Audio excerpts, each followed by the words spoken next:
सुल्तानपुर में बोले जेपी नड्डा, मोदी स्वच्छ भारत की करते थे बात, तब चांदी का चम्मच लेकर पैदा हुए कांग्रेस और सपा के नेता उड़ाते थे मजाक। सुल्तानपुर 6 मिनट पहले की अपडेट आपको बता दें, भारतीय भाजपा के राष्ट्रीय अध्यक्ष जेपी नड्डा आज सुल्तानपुर में पहुंचे। यहां खुर्शीद क्लब के मैदान में उन्होंने सुल्तानपुर के 5 विधानसभा सीट से भाजपा प्रत्याशी के लिए मांगा वोट।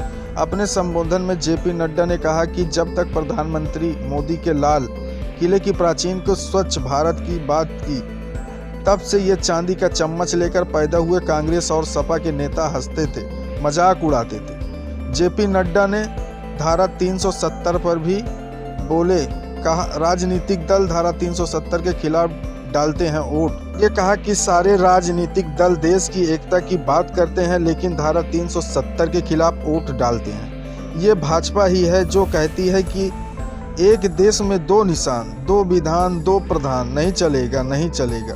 उन्होंने कहा कि मोदी की इच्छा शक्ति और अमित शाह की रणनीति से धारा 370 को धराशायी कर दिया। जेपी नड्डा ने कहा, पिछले 100 साल पहले जब महामारी आती थी तब बीमारी से ज़्यादा भूखमरी से मरते थे। मोदी ने कोरोना महामारी के समय प्रधानमंत्री गरीब कल्याण अन्न योजना के अंतर्गत देश के हर गरीब परिवार को राशन पहुंचाने का काम किया। उन्होंने यह भी कहा कि मोदी सरकार ने 11 करोड़ शौचालय बनाकर महिलाओं का मान बढ़ाया। हमारा जो संकल्प पत्र है उसे होली और दिवाली को 2 गैस सिलेंडर मुफ्त दिए जाएंगे। कक्षा 12 में पढ़ने वाली छात्र छात्राओं को स्कूटी दी जाएगी। 2 करोड़ नौजवानों को लैपटॉप और मोबाइल दिए जाएंगे। किसान को हर दृष्टि से सुविधा देने का काम किया जाएगा। जेपी नड्डा ने कहा कि भाजपा गांव, गरीब, दलित, वंचित, पीड़ित, शोषित, किसान, महिला, युवा के प्रति समर्पित है। भाजपा के हर कार्यक्रम में गरीब को मजबूती देती है, महिलाओं को मजबूती देती है और युवाओं को मजबूती देती है, किसानों को सशक्त करती है। आइए दिखाते हैं सुल्तानपुर से अनिल कुमार की रिपोर्ट। क्यों उनकी गलत कहानियां आती थी? आज कृष्ण उत्सव क्यों होता है?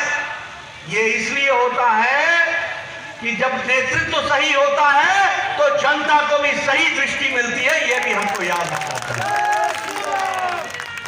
और इसीलिए मैं ये आप सबको बताने आया हूं।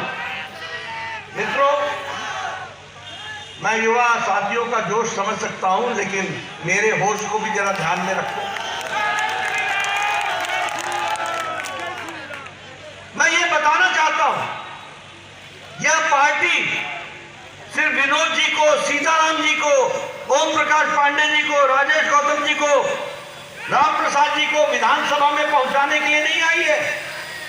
यह पार्टी इनको विधायक इसलिए नहीं बनाने आई है कि इनको विधायक बनाना है।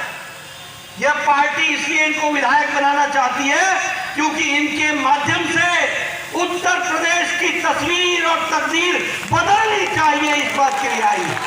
और उसका माध्यम विनोद सिंह है, उसका माध्यम हमारे प्रत्याशी।